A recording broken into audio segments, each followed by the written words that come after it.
नमस्कार मैत्रिणींनो, स्वागत आहे तुमचं सिलाईवड मराठी या यूट्यूब चॅनलवरती। आजच्या आपल्या व्हिडिओमध्ये आपण पेप्लम कुर्तीची कटिंग आणि स्टिचिंग कशी करायची ते पाहणार आहोत।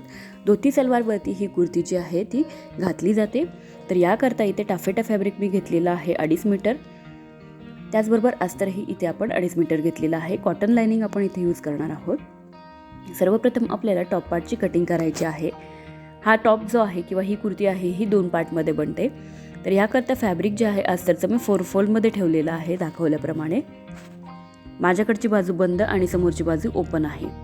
शोल्डरचं जो माप आहे इथे मी 6.5 इंच शोल्डर घेतलेला आहे आणि जिथे शोल्डरचं मेजरमेंट घेतलं तिथूनच खाली आपल्याला आमोलसाठी मार्किंग करून घ्यायचं आहे 7 इंचावरती, ज्याला आपण मुंडा देखील म्हणू शकतो। तर 7 इंचावरती मी इथे मार्किंग करून घेतलेलं आहे। आता इथे घ्यायचं आहे चेस्टचं मेजरमेंट। तुमचं जो पण चेस्ट राऊंड आहे त्याचा पूर्ण मोजून घ्यायचा आणि भागिले 4 करून घ्यायचा। तर इथे 40 चेस्टच्या अकॉर्डिंग आपण बनवत आहोत। तर 10 इंच त्याचा चौथा भाग येतो। 10 इंचावरती मार्किंग करून घेतलं प्लस 2 इंच याच्यामध्ये आपण मार्जिन जी आहे ॲड करून घेतलेली आहे। आता आपल्याला टॉप पार्टची उंची किती ठेवायची हे पाहायचं आहे। तर साधारण इथे आपल्या टॉप पार्टची जी उंची आहे ती 14 इंच रेडी ठेवायची आणि 1 इंच याच्यामध्ये प्लस मार्जिन घ्यायची आहे। आपल्याला लाईन जी आहे इथे आखून घेतलेली आहे। वेस्टसाठी मार्किंग करायचं आहे। तर वेस्टसाठी आपण इथे 9 इंचावरती मार्किंग करून घेतलेलं आहे। वेस्ट आहे 36 इंच, भागिले 4 करून 9 इंचावरती मार्किंग केलं आणि दोन्ही पॉईंट्स जे आहेत आपण इथे कनेक्ट करून घेतले। त्याच पद्धतीने जे मार्जिनची मार्किंग होती आपली ते पण आपण पॉईंट्स कनेक्ट करून घेतलेले आहेत दाखवल्याप्रमाणे।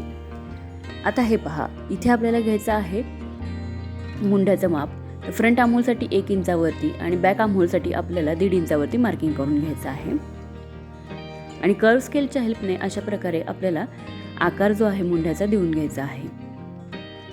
दोन्ही मुंड्यांचा आकार आपल्याला अशाच पद्धतीने देऊन घ्यायचा आहे व्यवस्थित। इथे कर्व स्केल जी आहे ती त्या स्क्वेअर बॉक्समध्ये व्यवस्थित बसली पाहिजे। आता गळारुंदी किती घ्यायची आहे तर साधारण मी इथे गळारुंदी जी आहे 3.25 इंच घेणार आहे। त्याचबरोबर आता हे पहा, गळ्याची खोली किती घ्यायची तर फ्रंट नेक जो आहे तो इथे साधारण मी 5 इंचावरती घेणार आहे। हे पहा, 5 इंच जो आहे डीप घेणार आहे फ्रंट नेक। मार्किंग करून घेतलं आणि अशा प्रकारे चौकोन जो आहे तो आखून घ्यायचा आहे। बॅक नेक डीप जो आहे तो आपण 7 इंच ठेवणार आहोत किंवा मागचा गळा जो आहे तो 7 इंच ठेवणार आहोत। 7.5 इंच मार्किंग करायची, 7 इंच रेडी होईल हा। अशा प्रकारे हा चौकोन जो आहे तो खाली वाढवून घ्यायचा आहे आणि इथे दोन्ही गळ्यांचा आकार जो आहे तो आपल्याला देऊन घ्यायचा आहे। तर इथे देखील मी कर्व स्केलचा यूज करणार आहे अशा प्रकारे आणि दोन्ही गळ्यांचा आकार जो आहे तो देऊन घेणार आहे। इथे तुम्ही तुमच्या आवडीप्रमाणे कोणत्याही गळ्याचा आकार जो आहे देऊन घेऊ शकता। तर हे पहा, अशा प्रकारे मार्किंग करून घेतलेलं आहे दोन्ही गळ्यांचं। आता शोल्डर जे आहे ते 1/2 इंच डाऊन करून घ्यायचे आहेत आमोल साईडला आणि तिरकी रेष जी आहे ती आखून घ्यायची। केलेल्या मार्किंग प्रमाणे कटिंग करून घ्यायची आहे। पहिल्यांदा बॅक आमोलची कटिंग करायची आणि त्यानंतर दोन्ही पार्ट सेपरेट करून आपल्याला नेकची जी आहे कटिंग करून घ्यायची आहे। हे पहा, हा जो आहे फ्रंट पार्ट आहे। आता फ्रंट नेकची आपण इथे कटिंग करून घेणार आहोत। फ्रंट नेक आणि फ्रंट आमोल अशाच पद्धतीने आपल्याला बॅक नेकची कटिंग करून घ्यायची आहे। बॅक आमोल जो आहे आपला 1.5 इंचावरती असतो, त्यामुळे त्याची कटिंग नाही केली तरी चालेल। फ्रंट आमोलची आपल्याला कटिंग करायची। दोन्ही पार्ट्स इथे आपण कट करून घेतलेले आहेत। सेम याच पद्धतीने आपल्याला मेन फॅब्रिकवरती देखील कटिंग करून घ्यायची आहे।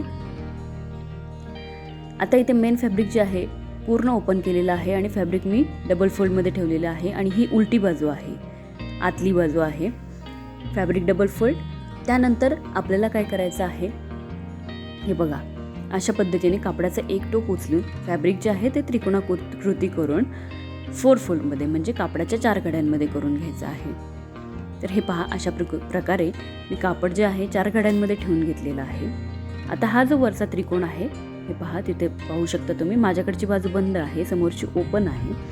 त्या त्रिकोणावरती आपल्याला जे आपण अस्तर कट केलेलं होतं ते ठेवायचं।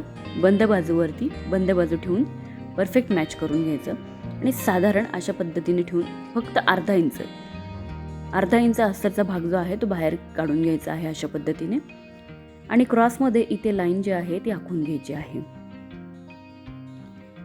या साईजप्रमाणे तुम्ही कोणत्याही कुर्तीची कटिंग जी आहे सहज करू शकता अशा पद्धतीने। आता इंच टिप जो आहे या कोपऱ्यावरती ठेवायचा। तर इथे मेजरमेंट 13.5 इंच येत आहे तर पूर्ण राऊंड जो आहे आपला 13.5 इंचाचा यायला हवा. याकरता इंच टेप कोपऱ्यावर ठेवून 13.5 इंचावरती मार्किंग करत जायचं आहे आपल्याला. हे पहा अशा पद्धतीने मार्किंग करून घेतलं. आता हे पॉईंट्स कनेक्ट करून कटिंग करायची. कटिंग करून घेतलेली आहे आपण इथे. आता इथे मी फ्रंट पार्ट घेतलेला आहे, दोन्ही पार्ट सेपरेट करून. आता फ्रंट पार्टमध्ये आपण हायलोचा शेप देणार आहोत. तर वरच्या बाजूने इंच टेप ठेवून 19.5 इंचावरती आपण मार्किंग करून घेतलं. सेंटरच्या बाजूने हे मार्किंग लक्षात घ्या, जी बंद बाजू आहे त्या बाजूने मी 19.5 इंचावरती मार्किंग केलं आणि ही जी आहे ही ओपन साईड आहे. इथून आपल्याला हायलोचा शेप देऊन घ्यायचा आहे. तर अशा पद्धतीने हे पहा हलक्या हाताने आकार देत आपल्याला हे पॉईंट्स जे आहेत ते कनेक्ट करून घ्यायचे आहेत. हे पहा अशा पद्धतीने मार्किंग मी डार्क करून घेतली. एक लक्षात घ्या, बंद बाजूने आपल्याला 19.5 इंच घ्यायचं आहे आणि ओपन बाजूने आपल्याला साईडने कट करून घ्यायचा आहे खालचा भाग. आता केलेल्या मार्किंगप्रमाणे आपल्याला हे पार्ट जो आहे कट करून घ्यायचा. आता आपण स्लीव्सची कटिंग करून घेऊयात. तर स्लीव्ससाठी फॅब्रिक मी इथे 4 फोल्डमध्ये ठेवलेलं आहे. माझ्याकडची जी बाजू आहे बंद आहे, समोरची बाजू ओपन बाजू आहे. आता स्लीव्स किती इंचाची ठेवायची आहे, तर साधारण हे पहा 14.5 इंचाची आपण इथे जी स्लीव्ज आहे रेडी करणार आहोत.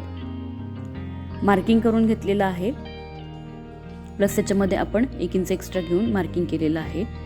आता जी ओपन बाजू आहे तिथे आपल्याला 3 इंचावरती मार्किंग करून घ्यायचं. 3 ते 3.5 इंच घेतलं तरीही चालेल आणि ह्या बाजूने 1 इंच अशा प्रकारे मार्किंग करून घेतलं. आता इथून आपल्याला स्लीव्सचा जो आकार आहे तो देऊन घ्यायचा आहे व्यवस्थित. हे पहा ओपन बाजूला 3 इंच अशा प्रकारे स्लीव्सचा आकार देऊन घ्यायचा आहे. फ्री हँड आकार द्यायचा आहे आपल्याला इथे. त्यानंतर आपल्याला काय करायचं आहे, स्लीव्सचा जो बॉटम आहे तो घ्यायचा आहे. तर स्लीव्सचा जो बॉटम आहे तो साधारण इथे 6 इंच ठेवायचा आहे आपल्याला रेडी.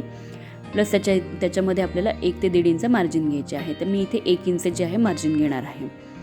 आता हे पॉईंट्स जे आहेत ते आपल्याला कनेक्ट करून घ्यायचे आहेत स्केलच्या हेल्पने. हे पहा अशा पद्धतीने हे पॉईंट्स आपण कनेक्ट करून घेतले. त्यानंतर इथूनच आपल्याला पुढच्या मुंड्याचा जो आकार आहे अर्धा इंच आतून देऊन घ्यायचा आहे दाखवल्याप्रमाणे. आता केलेल्या मार्किंगप्रमाणे कटिंग करून घ्यायची. हा फ्रंट पार्ट आहे. सेम याच पद्धतीने आपल्याला मेन फॅब्रिकवरती कटिंग करायची. आता वळूया स्टिचिंगकडे. तर फ्रंट पार्ट घ्यायचा आहे आपल्याला. ही पहा फ्रंट पार्टचं मेन फॅब्रिक घेतलेलं आहे मी. आता आपल्याला स्टिचिंग करायची. तर फ्रंट पार्टचं मेन फॅब्रिक सरळ ठेवून घ्यायचं आहे आणि त्यावरती अस्तरचं फॅब्रिक ठेवून घ्यायचं आहे व्यवस्थित दाखवल्याप्रमाणे. गळ्याचा जो आकार आहे तो आपल्याला स्टिच करून घ्यायचा आहे इथे फक्त. बॅक पार्ट पण आपण अशाच पद्धतीने रेडी केलेला आहे. आता हे फॅब्रिक आपण सरळ बाजूला टर्न करून घेऊयात.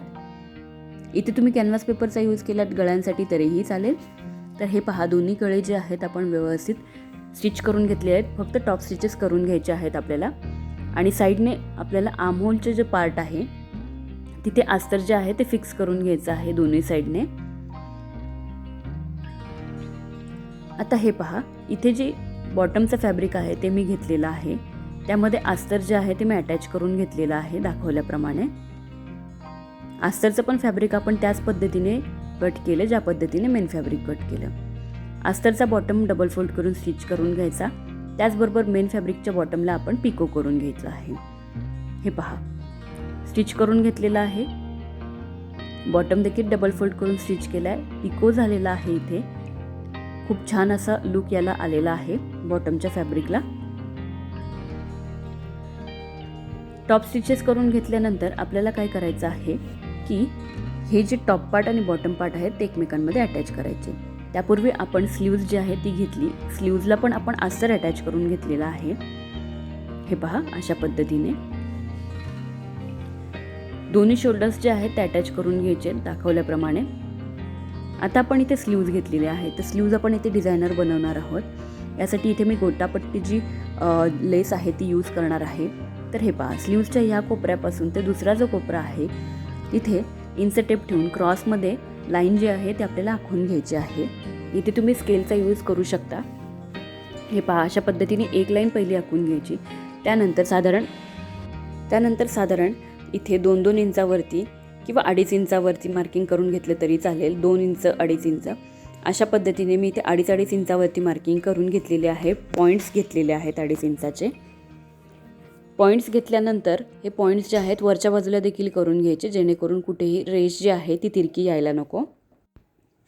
पॉईंट्स करून घेतलेत. आता आपल्याला या ज्या पॉईंट्स आहेत कनेक्ट करून घ्यायचे आणि रेष जे आहे ते आखून घ्यायचे आहेत पूर्ण स्लीव्जवरती. व्यवस्थित रेषा आखून घेतलेल्या आहेत. पूर्ण स्लीव्ज ज्या आहेत आपल्याला अशीच रेडी करायची आहे. पहिल्यांदा रेष आखून घ्यायची आहे. 2.5 इंचाचं आपण डिफरन्स ठेवलेला आहे एका लाईनमध्ये. रेषा आखून घेतलेल्या आहेत पूर्ण पार्टला. आता क्रॉस त्याच लाईनवरती क्रॉस परत इंच टेप ठेवायचा आणि दुसऱ्या बाजूने देखील आपल्याला अशाच रेषा आखून घ्यायच्या. हे पहा, इथे देखील आपण जो गॅप ठेवलेला आहे तो 2.5 इंचच ठेवलेला आहे. दुसरी स्लीव्ज देखील आपल्याला याच पद्धतीने रेडी करायची आहे. 2.5 इंचावरती मार्किंग केलं, रेषा आखून घेतल्या व्यवस्थित. आता या पूर्ण रेषा आखून घेतल्यानंतर आपल्याला पुढे जी गोटापट्टी लेस आहे ती यूज करायची आहे या पार्टवरती. तर ही जी गोटापट्टी लेस आहे मी या रेषांवरती व्यवस्थित स्टिच करून घेतलेली आहे क्रॉसमध्ये. इथे तुम्ही मोती देखील लावू शकता. तर हे पहा, इथे शोल्डर अटॅच करून घेतलेले आहेत आणि एक पार्ट जो आहे तो मी बॉटममध्ये अटॅच केलेला आहे. आता स्लीव्ज अटॅच करायच्या. स्लीव्जची फ्रंट साईड आणि जो टॉप पार्ट आहे त्याची फ्रंट साईड समोरासमोर ठेवून, मेन फॅब्रिक समोरासमोर ठेवून पूर्ण स्लीव्ज जे आहे ते आपल्याला अटॅच करून घ्यायची. आता हे पहा, हा जो फ्रंटचा हायलो शेप आहे तो पण आपण इथे रेडी करून घेतला. दोन्ही मेन फॅब्रिक समोरासमोर ठेवून घ्यायचे आहेत आणि टॉप आणि बॉटम पार्ट जो आहे एकमेकांमध्ये अटॅच करून घ्यायचा आहे. दोन्ही स्लीव्ज अटॅच करून घेतल्यात आपण इथे दाखवल्याप्रमाणे आणि साईडने फिटिंगची जी मार्किंग आहे ती करून घेतलेली आहे दाखवल्याप्रमाणे. बॉटमपर्यंत ही मार्किंग करून घेतलेली आहे आपण. आता स्लीव्जचा जो बॉटम आहे तो आपण इथे सिम्पली डबल फोल्ड करून स्टिच करून घ्यायचा आहे अशा पद्धतीने. तर बघा मैत्रिणींनो, सुंदर अशी डिझायनर पेप्लम कुर्ती जी आहे आपली तयार झालेली आहे. व्हिडिओ कसा वाटला हे कमेंट्स करून नक्की कळवा. चॅनलला लाईक करा, शेअर करा आणि सबस्क्राईब करा. खाली दिलेल्या बेल आयकॉनवरती क्लिक करा म्हणजे येणाऱ्या प्रत्येक व्हिडिओची नोटिफिकेशन तुम्हाला नक्कीच मिळेल. धोती सलवारचा व्हिडिओ जो आहे याआधी अपलोड झालेला आहे. तुम्ही व्हिडिओज जे आहेत ते चेक करत राहा. प्लेलिस्टमध्ये तुम्हाला वुमन्स धोती सलवारचा व्हिडिओ नक्की बघायला मिळेल. I remember the days, always at the same place, the same people every day. I will never forget